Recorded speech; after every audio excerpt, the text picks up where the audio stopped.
But again, the most important part is what takes place after day 7. It's the marketing, right? Because you can make the most wonderful journal and take your times doing it. But if it doesn't get in front of people's faces where they have the chance to buy it, then that's not going to be useful to you. So, of course, if you need more time, do it.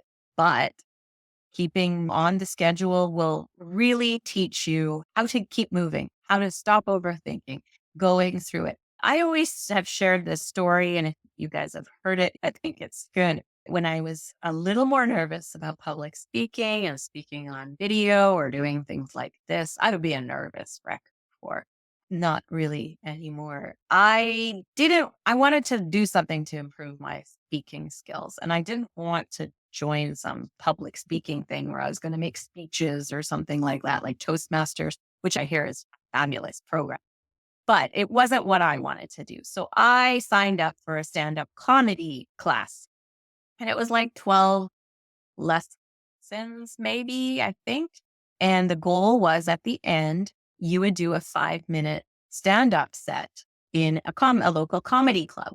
So you come every week for the lessons. The teacher would get you ready for that.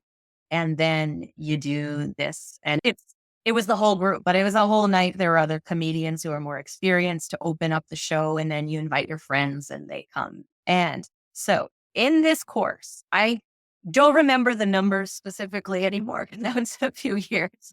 But I would say there was probably like 10, 15 people in the class the first day. Then a whole bunch of people just stopped coming after a few lessons. And then in the end, out of all those people, only 4 of us actually did the stand up session. And I credit my being able to do that by just listening to the teacher. I did everything she told me to, even when I was like, oh, this is dumb. I don't want to do this. Why do I have to do this writing exercise or whatever? I just did it. And because I just did what she said and followed along, I was able to reach the end goal. So think of the 30-day challenge as something like that too. Maybe there are some things that are going to be like, why are we doing this? Or why are we spending so much time? Or why are we moving so fast? Just go through it because you're going to learn so much. Was my stand-up set perfect? No, I was a nervous wreck and yeah, whatever. And the jokes are very outdated now. They were funny at the time.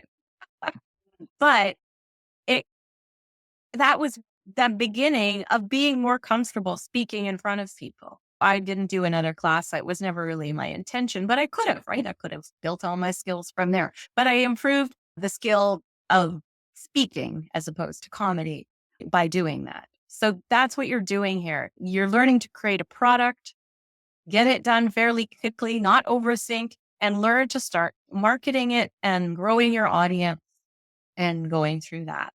Yeah, I was hilarious, Bar JD. You haven't seen it. It's on YouTube. I used to share it. I don't share it anymore because I feel like these jokes aren't even funny anymore. The world changes too much. It's not funny anymore. But it was a great experience. Yeah. Oh, okay. Diane said she did it too. For our final exam was held at the Comedy Club at Foxwood Casino. Yeah, we have a comedy club in New Westminster. If anyone here is familiar with this area. And we did it there. And the other thing the teacher told me to do, which I don't think it works here, so was invite everybody to that day. She said, because your friends are going to laugh. You're going to hear that laughter and it's going to amp you up. It's going to make you feel good.